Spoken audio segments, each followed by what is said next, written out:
করোনায় মৃত্যুর মিছিল বাড়ছেই। 24 ঘন্টায় রেকর্ড 201 জনের প্রাণহানি। সর্বোচ্চ খুলনা ও ঢাকা বিভাগে 124, হাসপাতালে মিলছে না শয্যা, অক্সিজেন। অক্সিজেন লেভেল দেখবো যে আপনার 72, 74, আমার বললো যে না ওরা আইসিইউ লাগবে মাস্ট। এই রুমে যাও, ওই রুমে যাও, এখানে যাও, ওইখানে যাও, কত আধা ঘন্টা ধরে রুগী এখানে রেখে দিচ্ছি। শ্বাসকষ্ট দিছে, দেখলাম তো কেউ আনেনি তো। এখন এই অবস্থায় ফেলায় রাখছি, কোথায় নিয়ে যাব কি করবো কিছু বুঝতে পারতেছি না। এই ধারায় যদি প্রতিনিয়ত বাড়তে থাকে তাহলে একটা সময় কিন্তু আমরাও অনেক গভীর সংকটে পড়ে যাব। ভ্যাকসিনের দ্বিতীয় দফা নিবন্ধনের প্রথম দিনই নাম লিখিয়েছেন লাখের বেশি। 90,000 পর্যন্ত আর কি এখন পর্যন্ত রেজিস্ট্রেশন হয়েছে। এখন এটা সক্ষমতা আমরা বাড়াচ্ছি। ইউরোপিয়ানরা তাদেরও আমরা কন্ট্যাক্ট করেছিলাম, সেইগুলো আসা শুরু হয়েছে। সেইটাও কোভ্যাক্সের আন্ডারে আমরা আরো প্রায় 10 লক্ষ এরকম পাবো।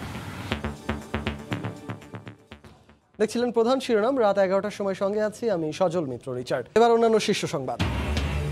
করোনা মোকাবেলায় ব্যর্থতার সমালোচনার মধ্যে ভারতের স্বাস্থ্যমন্ত্রী সহ 9 মন্ত্রীর পদত্যাগ। মহামারীর তৃতীয় ঢেউ সামলাতেই রদবদল, শপথ নিলেন।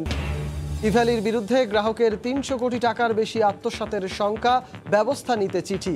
পিকে কাণ্ডে সাবেক ডেপুটি গভর্নর এস কে সুর ও স্ত্রীর ব্যাংক হিসাব জব্দ। করোনা সংক্রমণে দেশে বেড়েই চলেছে মৃত্যু। 24 ঘন্টায় সারা দেশে মারা গেছেন রেকর্ড 201 জন। খুলনা ও ঢাকা বিভাগেই 124 জনের মৃত্যু হয়েছে। এদিকে ঢাকা বিভাগের নতুন হটস্পট এখন টাঙ্গাইল ও ফরিদপুর। রিপোর্টার ও প্রতিনিধিদের পাঠানো তথ্য ও ছবিতে রিপোর্ট।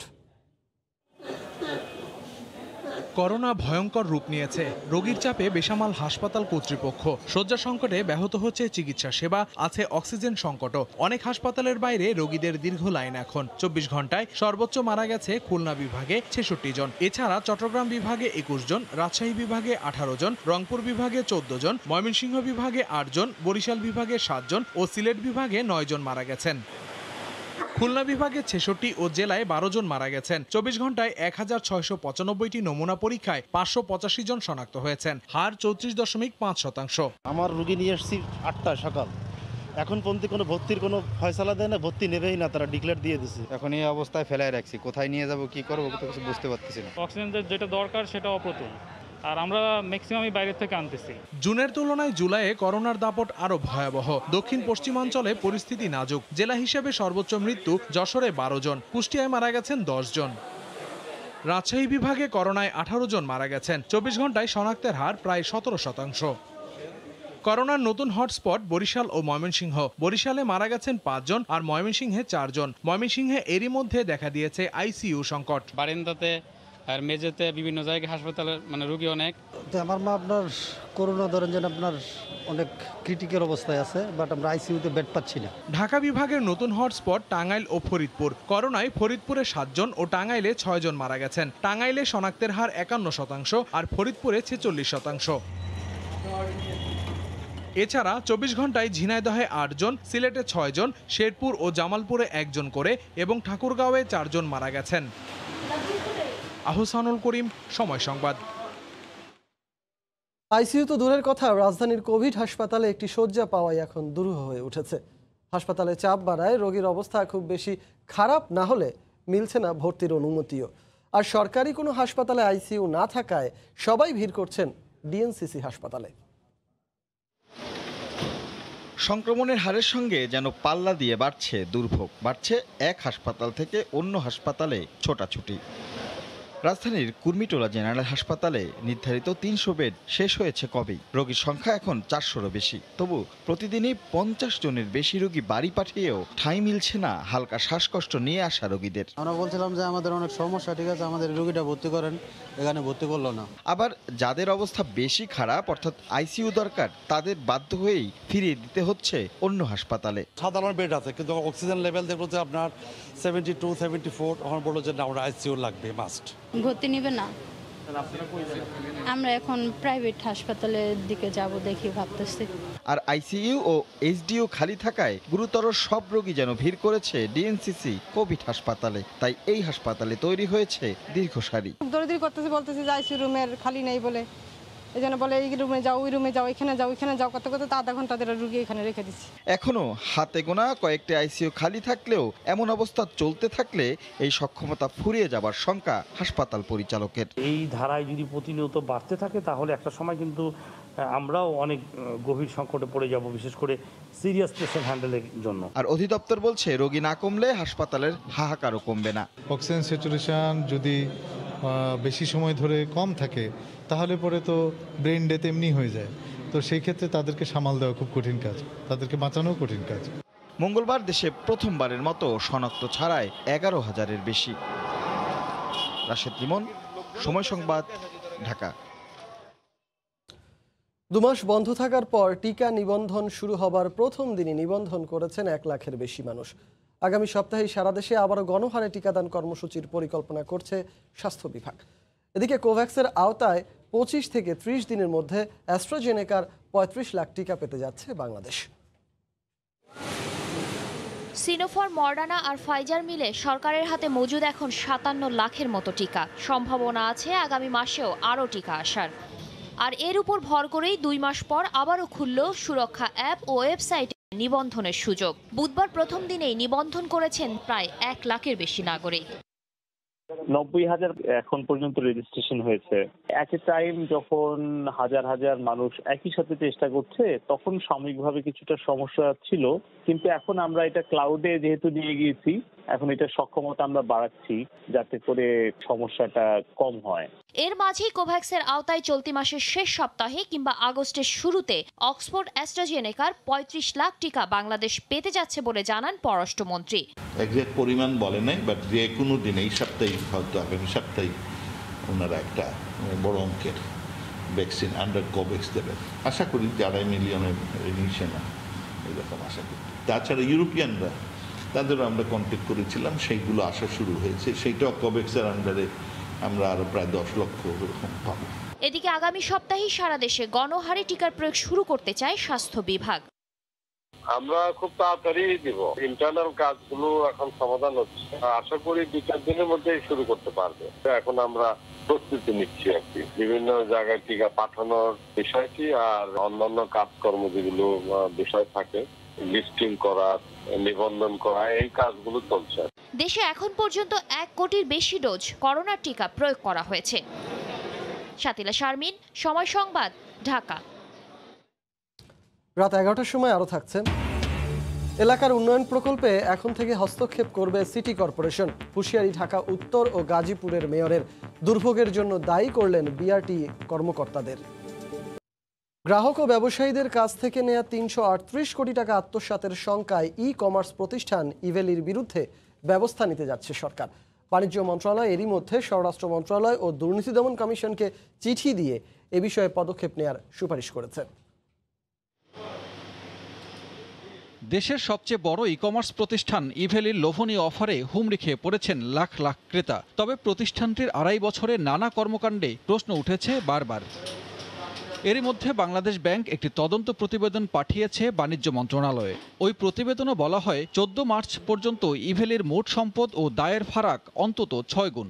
মোট সম্পদ মাত্র 91,69,42,846 কোটি টাকার বিপরীতে দায় আছে 407,18,48,994 টাকা। গ্রাহকের দায় মেটাতে 403 কোটি টাকা থাকার কথা থাকলেও কোম্পানিটির হাতে সম্পদ আছে 65 কোটি টাকা। এই হিসাবে মাত্র 16.14% গ্রাহককে পণ্য সরবরাহ বা অর্থ ফেরত দিতে পারবে ইভেলি.com। এমন অবস্থায় 338,18,18,178 কোটি টাকা আত্মসাৎ বা অবৈধভাবে অন্যত্র সরিয়ে ফেলার আশঙ্কা করছে কেন্দ্রীয় ব্যাংক। বাংলাদেশ ব্যাংকের এই প্রতিবেদনের উপর ভিত্তি করে একাধিকবার বৈঠক করেছে বাণিজ্য মন্ত্রণালয়। 10 দিনের মধ্যে পণ্য ডেলিভারি দেওয়ার বিধান রেখে করা হয়েছে ই-কমার্স নীতিমালা। এরপরেই দুদক ও স্বরাষ্ট্র মন্ত্রণালয়কে ইভেলির বিরুদ্ধে ব্যবস্থা নিতে চিঠি পাঠালো বাণিজ্য মন্ত্রণালয়ের ডব্লিউটিও সেল। চিঠিতে বাংলাদেশ ব্যাংকের প্রতিবেদনের বিষয়ে উল্লেখ করে ব্যবস্থা নেয়ার অনুরোধ জানানো হয়। বিশ্লেষকরা বলছেন, গ্রাহকদের লগ্নি করা অর্থের সুরক্ষা দেওয়া উচিত। ইভেলির মতো অন্যান্য যে সমস্ত প্রতিষ্ঠান আছে যাদের আচরণ একটি স্বাভাবিক আচরণ নয়, সেইগুলো কিন্তু আসলে মনিটরিং এর আওতায় নিয়ে আসতে হবে। ভোক্তারা যে অলরেডি বিনিয়োগ করেছে সেটি তারা কিভাবে ফেরত পেতে পারে সেটির ব্যবস্থা গ্রহণের জরুরি। অন্যান্য প্রতিষ্ঠানকে নজরদারিতে রাখার পাশাপাশি ক্রেতাদেরও সচেতন থাকার পরামর্শ বিশ্লেষকদের। সানবীর রূপল, সময় সংবাদ, ঢাকা। পিকে হালদারের আর্থিক কেলেঙ্কারির ঘটনায় বাংলাদেশ ব্যাংকের সাবেক ডেপুটি গভর্নর এসকে সুর চৌধুরী ও তার স্ত্রীর ব্যাংক হিসাব জব্দ করেছে জাতীয় রাজস্ব বোর্ড এনবিআর। এর ফলে তারা নিজেদের বা নিজ কোম্পানির নামে থাকা ব্যাংক হিসাব থেকে কোনো টাকা তুলতে বা স্থানান্তর করতে পারবেন না। কর ফাঁকির অভিযোগে তাদের ব্যাংক হিসাব জব্দ করা হয়েছে বলে জানিয়েছে এনবিআর-এর কেন্দ্রীয় গোয়েন্দা সেল। পিপলস লিজিং সহ 4টি আর্থিক প্রতিষ্ঠান থেকে পিকে হালদারের হাজার হাজার কোটি টাকা লোপাটে জড়িত থাকার অভিযোগে নাম আসে বাংলাদেশ ব্যাংকের সাবেক ডেপুটি গভর্নর এসকে সুরের। এই মামলায় গ্রেফতার 2 আসামির জবানবন্দিতেও উঠে আসে আর্থিক অনিয়ম ধামাচাপা দিতে সুরের অর্থ লেনদেনের বিষয়টি। গত 22 জুন এই আর্থিক অনিয়মের ঘটনায় গঠিত তদন্ত কমিটির জিজ্ঞাসাবাদের মুখোমুখি হন বাংলাদেশ ব্যাংকের আলোচিত এই কর্মকর্তা। সুরের বিরুদ্ধে আর্থিক অনিয়মের অভিযোগ ওঠার পর তৎপর হয় জাতীয় রাজস্ব বোর্ডের কেন্দ্রীয় গোয়েন্দা সেল। এই ধারাবাহিকতায় কর ফাঁকির অভিযোগে বুধবার সুর ও তার স্ত্রীর ব্যাংক হিসাব জব্দ করে এনবিআর। তাদের ব্যাংক হিসাব হতে অর্থ তোলা ও স্থানান্তর কার্যক্রম স্থগিতে প্রয়োজনীয় ব্যবস্থা গ্রহণে ব্যাংকগুলোকে চিঠি দেয় কেন্দ্রীয় গোয়েন্দা সেল। পছন্দ করে হালদারের সঙ্গে যে আমরা তদন্ত করতেছি যে পুরো এই বিষয়টা নিয়ে আদালতে বিভিন্ন জন সাক্ষ্য দিচ্ছে, সেই সাক্ষ্য তো তাদের নাম আসছে। এই তদন্ত করে একটা পাঠ আছে এসকে সুর এবং তার ওয়াইফ, এসকে সুর চৌধুরী এবং তার ওয়াইফের করফাতির বিষয় নিয়ে আমাদের তদন্ত চলমান আছে। চলমান তদন্তের একটা অংশ হিসেবে আমরা তার ব্যাংক হিসাব জব্দ করে দিচ্ছি। এর আগে যখন এসকে সুর এবং তার ওয়াইফের ব্যাংক খাস করা হয়েছে, একটা পর্যায়ে এসে আজকে যখন ফিক্স করে দেওয়া হয়েছে। এনবিআর-এর চিঠিতে তাদের হিসাব স্থগিত করে ব্যাংক আমানতের তথ্য জরুরি ভিত্তিতে পাঠানোর নির্দেশনা দেওয়া হয়। হাজিরা শিউলি, সময় সংবাদ। দ্বিতীয় মেয়াদে ক্ষমতায় এসে প্রথমবারের মতো মন্ত্রিসভায় বড় ধরনের রদবদল করলেন ভারতের প্রধানমন্ত্রী নরেন্দ্র মোদী। বুধবার স্থানীয় সময় সন্ধ্যায় রাষ্ট্রপতি ভবনে নতুন মন্ত্রী হিসেবে শপথ নেন 43 জন। এর মধ্যে 36 জন প্রথমবারের মতো স্থান পেয়েছেন মোদীর মন্ত্রিসভায়, আর বাকি 7 জনকে প্রতিমন্ত্রী থেকে করা হয়েছে পূর্ণাঙ্গ মন্ত্রী। এর আগে চলমান কোভিড পরিস্থিতিতে দেশব্যাপী বিপর্যয়ের মুখে পদ হারান মন্ত্রিসভার প্রায় 1 ডজন মন্ত্রী। ভারত জুড়ে করোনা মহামারীতে ব্যাপক বিপর্যয় আর বিশ্বব্যাপী আলোচনা সমালোচনার মধ্যেই বড় ধরনের পরিবর্তন আনলেন প্রধানমন্ত্রী নরেন্দ্র মোদী। আর এতে করোনার তৃতীয় ঢেউয়ের বিপর্যয়ের মুখে পদ হারাতে হয়েছে মন্ত্রিসভার অন্তত 1 ডজন মন্ত্রীকে। অন্যদিকে মন্ত্রিসভায় প্রথমবারের মতো স্থান পেয়েছেন 36 জন মন্ত্রী, যাদের মধ্যে অধিকাংশই বয়সে তরুণ। বুধবার স্থানীয় সময় সন্ধ্যায় নয়াদিল্লির রাষ্ট্রপতি ভবনে ওই 36 জন ছাড়াও একে একে শপথ নেন প্রতিমন্ত্রী থেকে পূর্ণাঙ্গ মন্ত্রীর দায়িত্ব পাওয়া আরো 7 জন। এ নিয়ে মোদীর বর্তমান মন্ত্রিসভার সদস্য সংখ্যা দাঁড়ালো 77 জনে। তবে সবকিছুকে ছাপিয়ে আলোচনায় কেন্দ্রীয় স্বাস্থ্যমন্ত্রী হর্ষবর্ধনের পদত্যাগ। ধারণা করা হচ্ছে কোভিড পরিস্থিতি মোকাবিলায় ব্যর্থতার দায় নিয়েই তাকে হারাতে হয়েছে মন্ত্রিত্ব।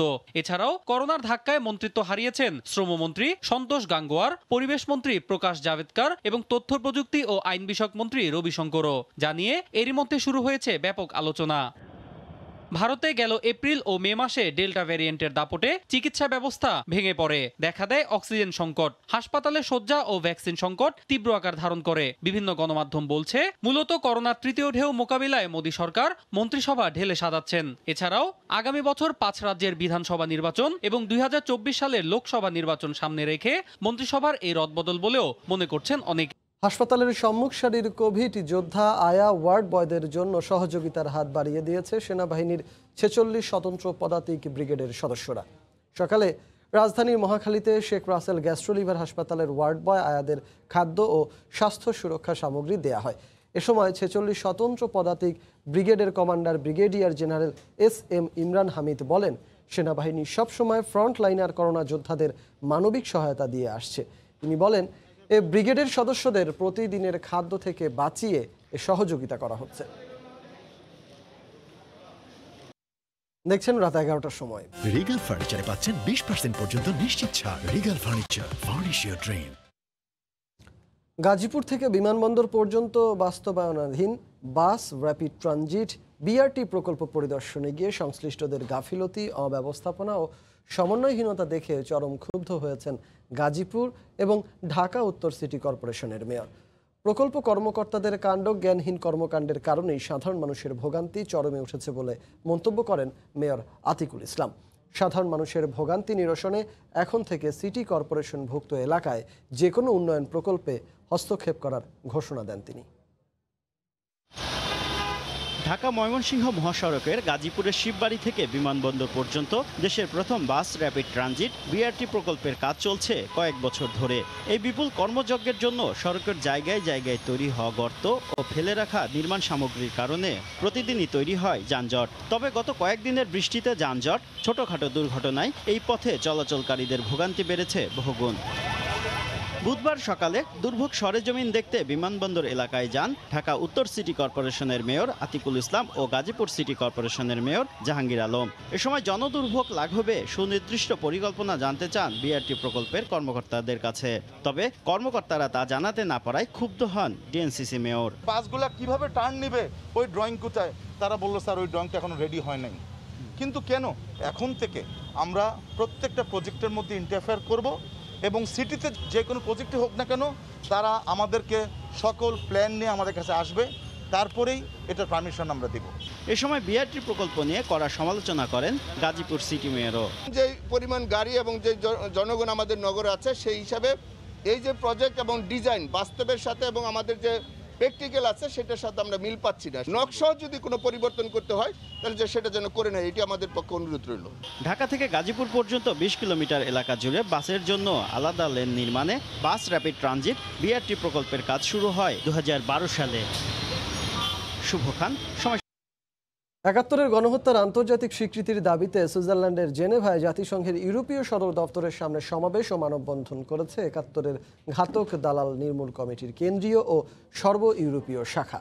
এ সময় অবিলম্বে গণহত্যার আন্তর্জাতিক স্বীকৃতি দিতে জাতিসংঘের প্রতি আহ্বান জানান সদস্যরা। এছাড়াও রোহিঙ্গা প্রত্যাবাসনে জাতিসংঘের হস্তক্ষেপ কামনা করেন তারা। জেনেভা থেকে বিস্তারিত জানিয়েছেন লুৎফুর রহমান বাবু।